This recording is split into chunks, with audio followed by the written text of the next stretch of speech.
नमस्कार, national bulletin देख रहे हैं आप। मैं हूं आपके साथ रेखा मिश्रा। बुलेटिन की शुरुआत करेंगे हरियाणा के मुख्यमंत्री नायाब सिंह सैनी से, जिन्होंने जो है वो किसानों की क्षतिपूर्ति को लेकर के अपनी बातों को रखा है।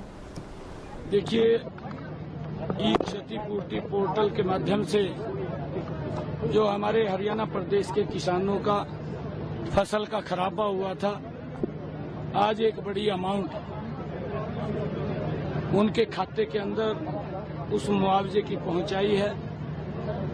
और दूसरी जो दयालु योजना है, किसी परिवार के ऊपर जो अगर दुखों का पहाड़ टूटा है, परिवार में कोई घटनाक्रम हो गया है, ऐसे परिवारों को संबल देने के लिए उनके खाते में भी आज लगभग हजारों की संख्या में वो हरियाणा प्रदेश के इस योजना के तहत जिन्होंने अप्लाई किया था, उनके खाते में करोड़ों रुपया पहुंचाने का काम आज यहां से एक बटन दबा करके किया है।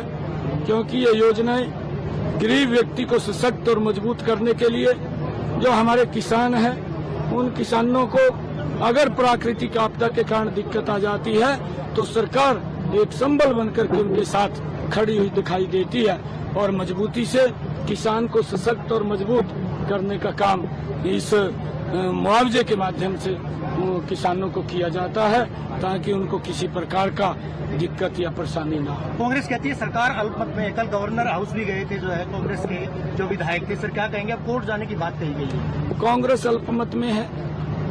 कांग्रेस वो जो गए थे, कम से कम उन्होंने विधायकों की परेड करवानी चाहिए थी। उसमें तो कोई दौरा ही नहीं। जिसके पास अगर बहुमत है तो ये इस प्रकार की भ्रामक प्रचार करते रहते हैं। एक भी सेशन ऐसा नहीं गया जिस सेशन के अंदर कांग्रेस ने ये एप्लीकेशन नहीं लगाई हो कि सरकार अल्पमत में है। लगातार ये लोग अल्पमत का राग अलापते रहते हैं और झूठ का सहारा लेकर के लोगों के अंदर भ्रामक स्थिति पैदा करते हैं। मैं कांग्रेस के लोगों को ये कहना चाहूंगा, हमारी सरकार पूर्ण बहुमत में है, किसी प्रकार का कोई खतरा नहीं है। कांग्रेस के लोग बैठे थे 12 तारीख को, जब हमने फ्लोर ऑफ द हाउस हमने जो विश्वास मत हासिल किया, उसमें भूपेंद्र सिंह हुड्डा भी बैठा था, कांग्रेस के और नेता भी बैठे थे। उनके समक्ष फ्लोर ऑफ द हाउस हमारी सरकार ने बहुमत हासिल किया था। परंतु आज भी कोई दिक्कत नहीं है। अगर अल्पमत में कोई है तो कांग्रेस पार्टी है, उसको इस बात को समझना चाहिए। हमारी सरकार मजबूती से हरियाणा प्रदेश के विकास को, गरीब के हित को, किसान की मजबूती के लिए निरंतर काम कर रही है। प्रदेश को विकास की और ऊंचाइयों को पहुंचाने के लिए नरेंद्र मोदी की मजबूती पार्टी को मिलेगी, बहुत मजबूती। क्योंकि ये परिवार ऐसा परिवार है जिसने कांग्रेस को तो मजबूत किया है, परंतु जिसने हरियाणा प्रदेश को भी मजबूत करने का काम किया है। आज वो पूरा परिवार भारतीय जनता पार्टी के साथ आया है। भारतीय जनता पार्टी में हमने किरण चौधरी जी का, श्रुति चौधरी जी का धन्यवाद स्वागत किया है और उनसे बड़ी मजबूती पार्टी को मिलेगी। और आने वाले समय के अंदर मैं कांग्रेस के लोगों को कहना चाहता हूं कि भारतीय जनता पार्टी नरेंद्र मोदी जी के नेतृत्व में तीसरी बार फिर बड़े मैंडेट से सरकार में। बढ़ेंगे आगे और बात करेंगे बिहार के उप मुख्यमंत्री विजय कुमार सिन्हा की, जिन्होंने अवैध खनन पर रोक लगाने को लेकर अपनी बातों को रखा है और कहा है कि हमने एक नई तकनीक की जो है वो नई पहल जो है वो शुरू की है, जिससे अवैध खनन पर रोक लगाई जा सके। कंट्रोल कमांड सेंटर का आज यहाँ पर उद्घाटन किया है, किस तरीके से आप लोग यहाँ पर मॉनिटर करेंगे? क्या देखिए, बिहार के अंदर एक नया बदलाव और अवैध खनन पर रोक लगाने का एक नई पहल है। नए टेक्नोलॉजी के साथ हम घाटों का मॉनिटरिंग यहाँ से करेंगे। सरकार के राजस्व को लूटने वाले माफियाओं पर दबिश बनाएंगे और पूरी पारदर्शिता के साथ ये व्यवस्था जारी रहेगी। और पूरी तरह से सरकार का, आज बिहार के माननीय मुख्यमंत्री नीतीश कुमार जी, हम लोगों ने, सब लोगों ने मिलकर के निर्णय लिए हैं कि बिहार के अंदर ये माफिया राज को खत्म करना, लॉ एंड ऑर्डर को बहाल करना। आज इसके माध्यम से जो हमारे साइट पर, खनन के साइट पर हत्याएं होती है, गोलियों की बारिश होती है, अवैध खनन के लिए गैंगवार लड़ाई होती है, वो सब भी कैद होंगे और दिखाई पड़ेंगे। और पूरी इसको और बृहत रूप से भी हम लोग आगे करेंगे। अवैध खनन हर हाल में रुकेगा, लॉ एंड ऑर्डर का वातावरण बनेगा, राजस्व बढ़ेगा, लोगों को रोजगार का अवसर भी मिलेगा और जो कारोबारी आकर के इस कार्य में लगते हैं उनको भी शांति, सहूलियत और सहयोग मिलेगा। माफिया पर पूरी तरह से नकेल होगा सर? पूरी तरह से एक शुरुआत हुई है, इसका असर 2-4 महीने के बाद जब नवंबर में शुरू होंगे तब दिखाई भी पड़ेगा।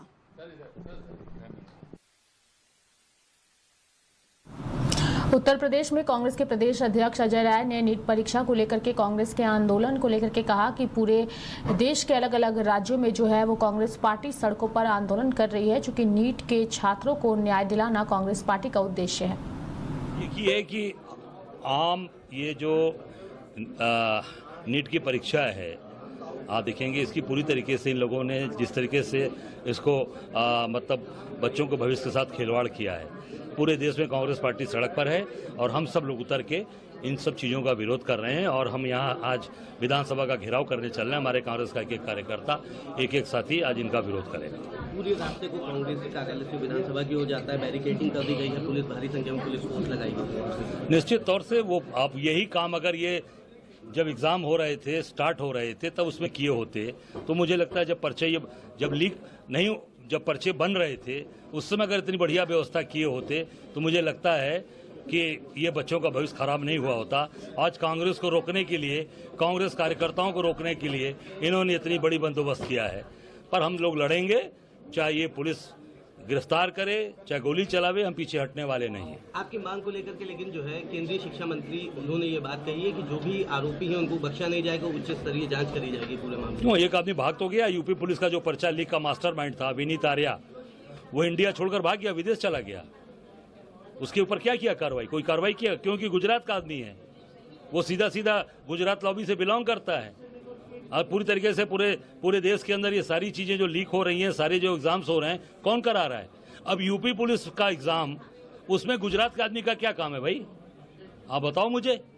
यूपी पुलिस की भर्ती का मामला है तो यूपी में होगा कि गुजरात का आदमी उस पर तय कर रहा है? गुजरात के आदमी ने सब तय किया, सब काम गुजरात से तय हो रहे हैं। जो मैं कहता था वो साबित हो गया। ब्लैकलिस्ट किया यूपी गवर्नमेंट ने, सारे काम गुजरात के लोग कर रहे हैं और गुजरात के लोग पूरे देश का भविष्य खराब कर रहे हैं। आखिरी सवाल रहेगा सर, क्या कुछ मुख्य मांगे रहेंगी और क्या आप लोगों का नेक्स्ट स्टेप? मेरी मांग है कि इसका तत्काल पर्चा निरस्त, ये जो लीक हुए हैं एग्जाम निरस्त किए जाएं और उसी जब निरस्त हो साथ साथ डेट भी डिक्लेयर हो कि किस दिन एग्जाम कराएंगे, और नहीं करा पाते तो मंत्री जी इस्तीफा देकर धर्मेंद्र प्रधान जी घर चले जाएं। और योगी जी से मैं कहूंगा कि जो विनीत आर्या भागा है यूपी पुलिस के लीक वाले पर्चा लीक का, आप हर जगह बुलडोजर चलता है, बुलडोजर का बाबा जी का बुलडोजर विनीत आर्या के घर पे चलना चाहिए। वहीं नीट पेपर लीक के मामले को लेकर के आरजेडी नेता तेजस्वी यादव ने कहा है कि जिन भी राज्यों में भाजपा की सरकार है उन्हीं राज्यों में पेपर की लीक हुई है।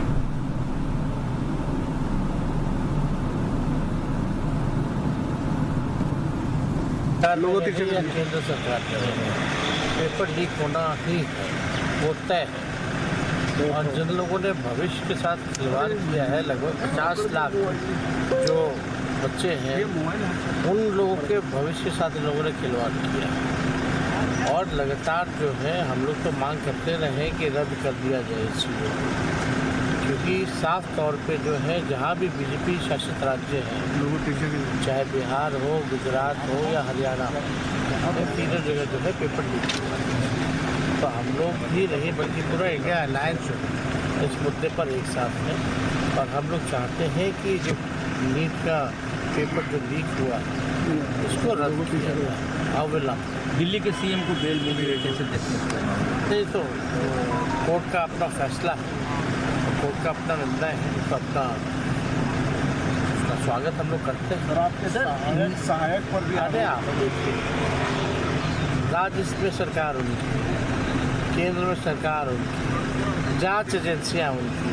हम ही कहते हैं मुख्यमंत्री जी को बुला ले मेरे साइड को, अरे चाहे पीए हो, पीएस हो, कोई हो, बुला करके पूछताछ कर ले कोई अगर बात है तो। लेकिन जो उप मुख्यमंत्री लोग जो सवाल उठा रहे हैं, ईओयू तो आज तक कहा नहीं इस बात को लेकर के। इनको तो रिपोर्ट,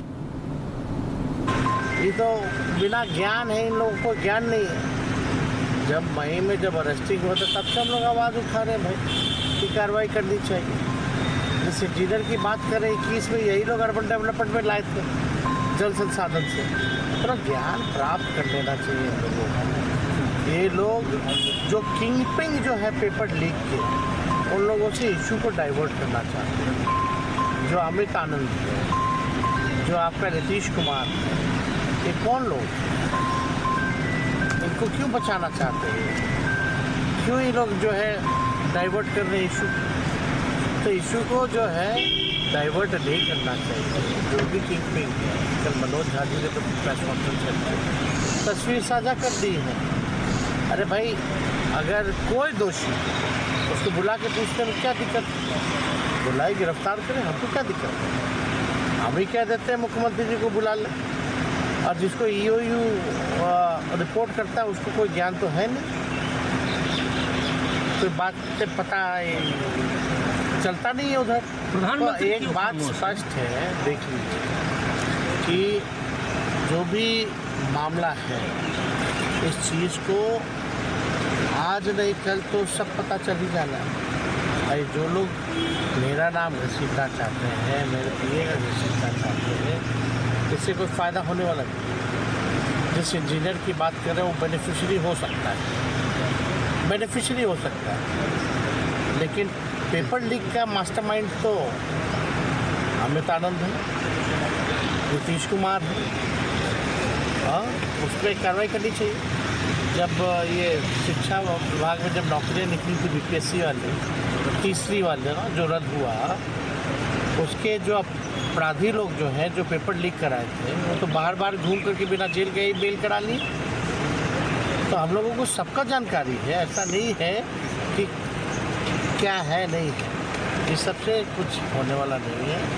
देश की जनता जानती है, जब जब बीजेपी सत्ता में आती है तब तब पेपर लीक होता है। राहुल गांधी जाना चाहते हैं। बढ़ेंगे आगे और बात करेंगे राष्ट्रीय राजधानी दिल्ली की, जहां पानी की किल्लत को लेकर के जल मंत्री अतिशी ने अनिश्चितकालीन अनशन जो है वो शुरू कर दिया है। दरअसल दिल्ली में कई दिनों से पानी की समस्या से वहां के लोग जूझ रहे हैं और ऐसे में जल मंत्री अतिशी ने कुछ दिनों पहले ही नरेंद्र मोदी को भी चिट्ठी लिख करके समस्या के समाधान को लेकर के अपनी बातों को रखा था, लेकिन अब तक उस पर कोई उचित निर्णय नहीं होने के बाद आज वो अनशन पर बैठ चुकी हैं। तस्वीरों में आप साफ तौर पर देख सकते हैं अनशन पर बैठी नजर आ रही हैं। आपको बता दें कि पूरी खबर विस्तार पूर्वक के अतिशी ने अपनी अनशन शुरू करने से पहले राजघाट जाकर महात्मा गांधी की समाधि पर श्रद्धांजलि दी। अतिशी ने के साथ सीएम अरविंद केजरीवाल की पत्नी सुनीता केजरीवाल समेत आम आदमी पार्टी के कई नेता जो है वो मौजूद नजर आए। अतिशी ने कहा कि दिल्ली सरकार में जल मंत्री होने के नाते राष्ट्रीय राजधानी को पानी दिलाने के लिए मैंने हर संभव प्रयास किया है, लेकिन अब अनिश्चितकालीन भूख हड़ताल करने के अलावा मेरे पास कोई विकल्प नहीं बचा है। अतिशी ने पहले ही कहा था कि अगर हरियाणा ने पानी नहीं छोड़ा वो अनिश्चितकालीन अनशन पर बैठ जाएंगी। दरअसल दिल्ली सरकार की जल मंत्री अतिशी ने हरियाणा से हर दिन 100 मिलियन गैलन पानी छोड़े जाने की मांग की है। अपनी मांग की पूर्ति नहीं होने पर उन्होंने आज यानी शुक्रवार से दक्षिण दिल्ली के भोगल इलाके में अनिश्चितकालीन भूख हड़ताल शुरू कर दी है।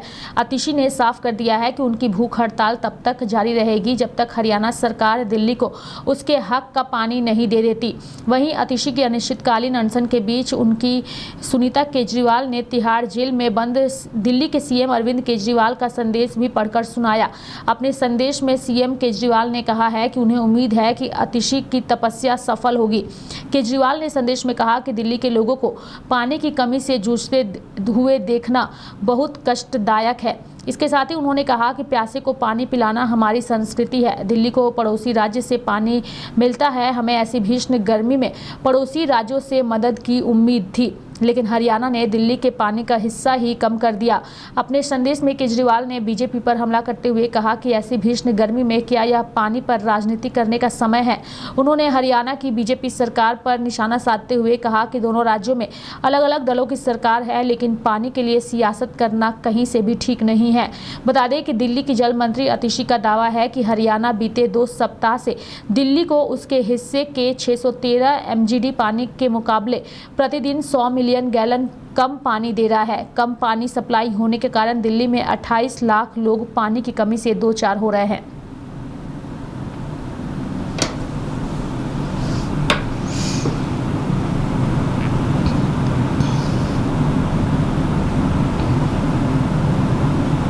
वहीं आम आदमी पार्टी के अनशन को लेकर के दिल्ली में भाजपा के प्रदेश अध्यक्ष जो हैं, यानी कि दिल्ली में भाजपा के प्रदेश अध्यक्ष, उन्होंने आम आदमी पार्टी पर पानी की चोरी और कालाबाजारी करने का आरोप लगा दिया है।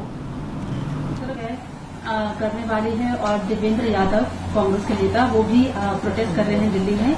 एक तरफ नीट, एक तरफ वाटर क्राइसिस, दोनों ही अलायंस पार्टी बीजेपी को लेकर प्रोटेस्ट कर रही है। आप कैसे देख रहे हैं, क्योंकि यूनिटी तो दिखाई दे रही है दोनों पार्टियों में, आप बीजेपी को लेकर? देखिए, जहां तक यूनिटी की बात है वो तो इस लोकसभा चुनाव के परिणाम के बाद हमने भी देखी कि दोनों दल अलग अलग धाराओं पर चल रहे हैं और ये हमें पहले से तय था कि भ्रष्टाचारी गठबंधन दिल्ली में टिकेगा नहीं, खत्म होना ही था। और पानी की जिस धरने की बात आप कर रही है वो नौटंकी आम आदमी पार्टी का चरित्र है। पानी की कालाबाजारी, पानी की चोरी आम आदमी पार्टी के विधायक और उनके मंत्री करते हैं। ये उसको रोकने की बजाय सिर्फ सुर्खियों में बना रहना चाहते हैं। कल हरियाणा सरकार के मुख्यमंत्री, उनके जल मंत्री ने आज सुबह भी पूरा स्पष्ट कर दिया कि दिल्ली को हरियाणा जितना पानी देना चाहिए उससे अधिक दे रहा है। उस पर आतिशी का कोई जवाब नहीं आता।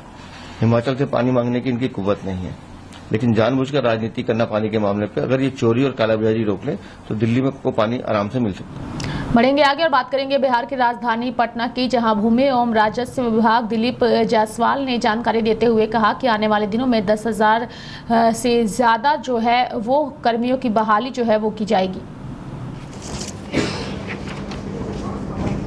तय सीमा पर आवेदन का निष्पादन नहीं करने वाले अधिकारियों के खिलाफ हमने दंड का जो प्रावधान हमारे यहां है उसका कड़ाई से अब पालन किया जाएगा और करीब 3 दर्जन सीओ को, बिहार के 3 दर्जन सीओ को इसके लिए सजा की कार्रवाई शुरू हो गई है। और जो भी राजस्व अधिकारी, जो भी अंचल अधिकारी और जो भी भूमि अपर समाहर्ता जिनके स्तर पर किसी भी तरह का देर निष्पादन में होगा उनको तुरंत उस पर कार्रवाई की जाएगी, जिसमें कि 3 दर्जन पदाधिकारियों पर हमने 15 दिन के अंदर कार्रवाई शुरू कर दिया है। अंचल स्तर पर अभी भी बहुत सारे मामले लंबित हैं, क्योंकि पोर्टल पर सब कुछ दिखाई पड़ता है। पूरे बिहार में कितने लोगों ने म्यूटेशन के लिए अप्लाई किया, कितने लोगों ने जमाबंदी के लिए अप्लाई किया। तो मैं जब इस कुर्सी पर बैठा तो मैंने पहला दिन कह दिया कि यह मंत्री का कुर्सी भ्रष्टाचार नहीं करेगा। मंत्री अगर ईमानदार होंगे, मंत्री का कुर्सी अगर ईमानदार होगा तो हम तभी ईमानदारी की बात करेंगे। तो मैंने तो अपने लिए कहा कि मैं इस कुर्सी को जब तक हूं इस कुर्सी पर दाग नहीं लगने दूंगा और किसी भी भ्रष्टाचारी पदाधिकारी को बख्शूंगा भी नहीं, किसी भी सूरत में नहीं बख्शूंगा, चाहे उसका कितना भी बड़ा अप्रोच हो, चाहे किसी के द्वारा उसके लिए पैरवी किया जाए। वैसे कर्मचारी और वैसे अधिकारी पर कार्रवाई होगा और यह कार्रवाई शुरू हो गया है। वो सारा सूची हम आप लोग को भी उपलब्ध कराएंगे, 3-4 दिन के अंदर उपलब्ध कराएंगे। अब जो एक सबसे बड़ी बात है कि आए दिन बिहार में जमीन माफिया के द्वारा जो ओरिजिनल जमीन के मालिक हैं उनको तंग तबाह किया जाता है, उसकी हत्या की जाती है। और अभी एक हत्या रुपौली विधानसभा में भवानीपुर में गोपाल यादुका का हुआ। नकली केवाला का एक बहुत बड़ा रैकेट बिहार के अंदर 2-3 वर्षों से बहुत ही सक्रिय हो गया है। 50 साल 100 साल पहले का केवाला का जो है और एकदम सेम टू सेम उसी हैंडराइटिंग में और उसी तरीके से कोई टेक्निकल एक्सपर्ट है जो आपको 100 साल पहले का भी केवाला उसी सारे same handwriting and same style में निकाल देता है। अब 100 साल पहले का, 50 साल पहले का कोई केवाला ला करके और हमारे राजस्व कार्यालय में देता है कि इसका म्यूटेशन कराएंगे। तो म्यूटेशन करने के पहले जब निबंधन कार्यालय में पूछा जाता है तो निबंधन कार्यालय बताता है इसका रिकॉर्ड तो मेरे पास है ही नहीं, लेकिन वो पता लग जाता है कि नहीं इस नंबर का केवाला तो है, लेकिन केवाला के अंदर नाम और आधार सारा चीज चेंज हो जाता है उसमें। और अभी पूर्णिया में और विभिन्न डिस्ट्रिक्ट में करीब 1 दर्जन नकली केवाला का मामला पकड़ाया है, जिसे इस नकली केवाला बनाने वाले रैकेट ने 20 लाख 30 लाख 25 लाख लेकर उस नकली केवाला को जनरेट किया है। तो ये नकली केवाला के रैकेट पर लगाम लगाने के लिए हमने अभी पदाधिकारी को निर्देश दिया है कि अगर किसी का जमीन पर हक अपना दिखाता है तो 20 साल से पहले का कोई केवाला अगर लेकर आता है और 20 साल तक वो किसी तरह का म्यूटेशन पर जमाबंदी के लिए अप्लाई नहीं किया है, हमारा जमीन है और हम 20 साल तक सोए हुए हैं कि हम आजकल तो ऑनलाइन सब कुछ हो रहा है, लेकिन पहले जब नहीं होता था तो मैंने आदेश दिया कि 20 साल के ऊपर का जो भी केवाला बिना किसी राजस्व विभाग के सिस्टम में आए लेकर आता है तो पहले उसके एडिशनल कलेक्टर जांच करेंगे। जांच में जब वो केवाला सही पाया जाएगा तभी उनका जमाबंदी या म्यूटेशन होगा। ये एक नया आदेश कल हमने विभाग को दिया है कि ये आदेश जारी करें, जिससे कम से कम इन तरह के माफिया पर लगाम लगाया जाएगा। और हत्या का दौर जो जमीन माफिया के द्वारा बिहार में शुरुआत बहुत दिनों से किया गया है, ये हत्या का दौर भी थमने में बहुत इसका मदद मिलेगा। फिर से रिपीट कीजिएगा, क्या आदेश दिए हैं इसमें? में कैसे अंचल स्तर पर सुधार हो और जिस तरह से राजस्व कार्यालय अंचल स्तर पर बदनाम है, भ्रष्टाचार के लिए बदनाम है, और मैं आपके माध्यम से आम जनता से भी अपील करता हूं। अभी मैं किशनगंज जिला में बहादुरगंज प्रखंड में कल एक कानूनगो और एक अंचल अमीन को वहां के पब्लिक ने घूस लेते हुए पुलिस को हैंडओवर किया। तो इस तरह करके आम जनता में भी जागृति आनी चाहिए कि राजस्व विभाग में अगर किसी तरह का कोई भ्रष्टाचार होता है तो वो सीधे हमारे जो मंत्रालय है, जो सचिवालय है, हमारे एडिशनल चीफ सेक्रेटरी और मंत्री का जो ईमेल आईडी है revenue-minister.bihar@gmail.com, सीधे शिकायत कर सकते हैं और उनके शिकायत का निवारण तुरंत किया जाएगा। ये मंत्रालय स्तर से हम आह्वान आम लोगों को करते हैं। बढ़ेंगे आगे और बात करेंगे बिहार के मुख्यमंत्री नीतीश कुमार की, जिन्होंने आज एक अन्य मार्ग पर 117 पुलिस वाहनों को हरी झंडी दिखाकर रवाना किया। इस दौरान उप मुख्यमंत्री सम्राट चौधरी सहित कई भाजपा और जेडीयू के नेता मौजूद रहे। बता दें कि नीतीश कुमार ने एक अन्य मार्ग पर आज 117 पुलिस वाहनों को हरी झंडी दिखाकर रवाना किया। मुख्यमंत्री ने पुलिस वाहनों को हरी झंडी दिखाया। मुख्यमंत्री ने पुलिस वाहनों के लोकार्पण के पूर्व उसका निरीक्षण किया और उसकी कार्यप्रणाली के संबंध में अधिकारियों से जानकारी ली। कार्यक्रम की शुरुआत पर अपर पुलिस महानिदेशक यातायात सुधांशु कुमार ने मुख्यमंत्री को हरित पौधा भेंट कर स्वागत किया।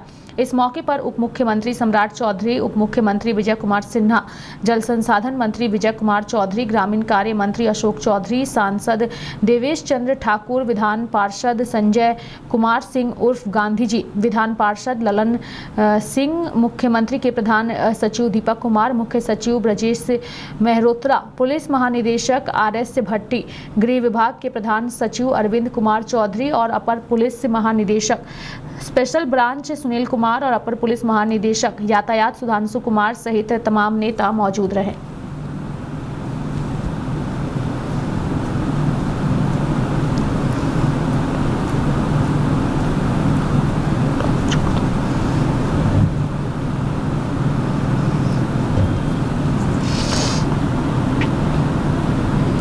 बिहार में कई सारे मुद्दों को लेकर राजनीति हो रही है। ऐसे में नेता एक दूसरे पर अपना बयान देते नजर आ रहे हैं। ऐसे में ललन सिंह ने भी अब इस पर अपनी प्रतिक्रिया दी है। ललन सिंह ने क्या कुछ कहा है वो आपको सुनाते हैं। देश के कनेक्शन बिहार का नाम इसमें आ रहा है। वो तो जांच हो रही है और जांच हो रही है और उसकी जांच आर्थिक अपराध इकाई भी कर रही है और ये तथ्य भी सामने आया है कि तत्कालीन उप मुख्यमंत्री और पथ निर्माण विभाग के जो मंत्री थे उनके निजी सहायक के अनुशंसा पर उन लोगों को एनएच के गेस्ट हाउस में जगह मिली थी। उसकी जांच हो रही है, जो कानूनी रूप से होगा वो कार्रवाई होगी। तेजस्वी ने साफ कहा कि अगर मेरा प्राइवेट सेक्रेटरी दोषी है तो सरकार आपकी आप अरेस्ट क्यों नहीं कर रहे हैं? जांच होगा तब ना। तेजस्वी जी के कहने से न किसी को गिरफ्तार किया जाएगा न किसी को छोड़ दिया जाएगा, लेकिन जांच होगी और तथ्य और साक्ष्य अगर मिलेंगे तो जरूर कार्रवाई होगी और निश्चित तौर पर कार्रवाई। उन्होंने कहा कि जब से वो पीएम बने हैं इस बार रेल दुर्घटना पेपर लीक केवल हो रहा है। अब उनका बोलने का काम है, क्या करिएगा।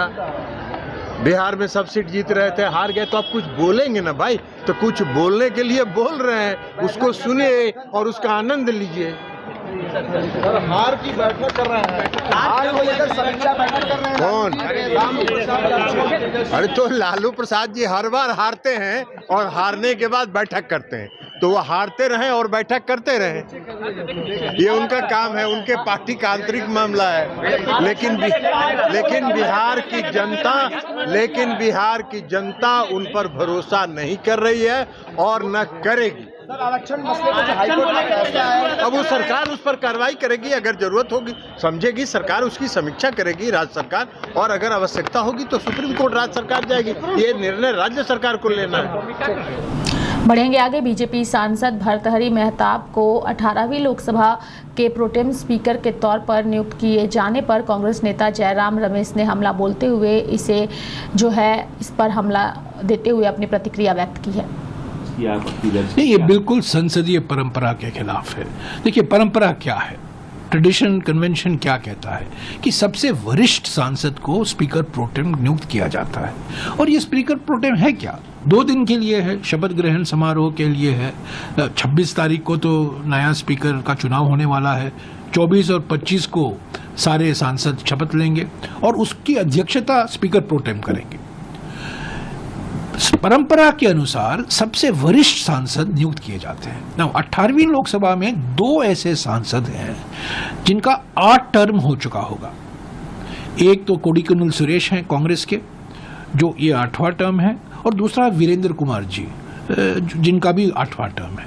ना वीरेंद्र कुमार जी मंत्री बन गए हैं, मंत्रिमंडल में वो सामाजिक न्याय और सशक्तिकरण मंत्रालय के मंत्री हैं, कैबिनेट मंत्री हैं, सम्मानित व्यक्ति हैं।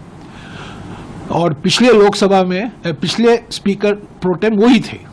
2019 में वीरेंद्र कुमार जी ही स्पीकर प्रोटेम थे और 2014 में कमलनाथ जी थे स्पीकर प्रोटेम कांग्रेस के। इस बार देखिए कोडिकुनिल सुरेश का टर्न बनता है, उनकी बारी आती है, 8 टर्म है, 8वां टर्म है, पर उनको नहीं नियुक्त किया जाता है। और भर्तृहरि महताब को, जिसका 7वां टर्म है, 6 टर्म उनका बीजेडी का है और अभी 7वां टर्म बीजेपी का है, उनको नियुक्त किया जाता है। तो इसके मुझे समझ में नहीं आता है, पर मेरे मन में 2 विचार हैं। एक तो यह है कि ये टकराव की राजनीति है, ये बुलडोजर की राजनीति की मानसिकता से ये हटे नहीं है। पहले दिन से ही टक्कर लेना चाहते हैं, दिखाना चाहते हैं कि हम हुकूमत में हैं, हम चलाएंगे। हालांकि जनादेश प्रधानमंत्री के खिलाफ है, व्यक्तिगत उनकी हार हुई है, नैतिक हार हुई है, राजनीतिक हार हुई है। अभी वो श्री 400 नहीं है, वो श्री 240 है, 1/3 प्रधानमंत्री हैं, पर बुलडोजर की राजनीति है, बुलडोजर की मानसिकता है। तो जो मैं कहूंगा वही सही। तो 7वें टर्म के सांसद को स्पीकर प्रोटेम बना दिया है और जो 8वां टर्म है कोडिकुनिल सुरेश जी, उनको नजरअंदाज किया गया। एक और मुझे कारण मेरे मन में आता है, ये दलित विरोधी नरेंद्र मोदी हैं, कोडिकुनिल सुरेश दलित हैं, उनको नहीं बनाया गया है। महताब आपके सांसद को आपने बना दिया है, जो हालांकि अभी अभी आपके पार्टी में आए हैं। तो रीति रिवाज, कन्वेंशंस, परंपरा के अनुसार जो सबसे वरिष्ठ सांसद हैं उनको स्पीकर प्रोटेम बनाया जाता है। कोडिकुनिल सुरेश का पूरा हक बनता है, वीरेंद्र कुमार जी का भी हक बनता था, पर वो मंत्री बन गए, तो कोडिकुनिल सुरेश का ही हक बनता है। पर क्योंकि वो दलित हैं, क्योंकि वो कांग्रेस पार्टी के हैं और ये इनकी मानसिकता अभी बुलडोजर की मानसिकता ही है, ये अभी तक ये पहचान नहीं पाए हैं कि जनता ने इनको ठुकराया है, जनता ने इनको नकारा है, इनको जनादेश नहीं दिया है। पर फिर भी ये मानकर चल रहे हैं कि मैं प्रधानमंत्री हूं, मैं सम्राट हूं, जो मैं कहूंगा वही होगा, जो मैं कहूंगा स्पीकर प्रोटेम वही होंगे। तो यही है ना एक्सप्लेनेशन इसका। और मैं एक बार सब लोग मानकर चल रहे थे कि कोडिकनुल सुरेश होने वाले हैं, कई लोग चलते थे, सबसे सीनियर सांसद है, 8वां टर्म है, तो ये अच्छा संकेत नहीं देता। ये टकराव पंगा ले रहे हैं पहले दिन से, टक्कर आप करना है जो कुछ करो, हम अपने आप हम जो करेंगे वही होगा। ये माई वे और हाईवे की राजनीति है ना, जो कल राहुल जी ने कहा, माई वे या हाईवे। तो मेरे साथ इस बुलेटिन में इतना ही। आप देखते रहिए लाइव इंडिया हर पल। नमस्कार।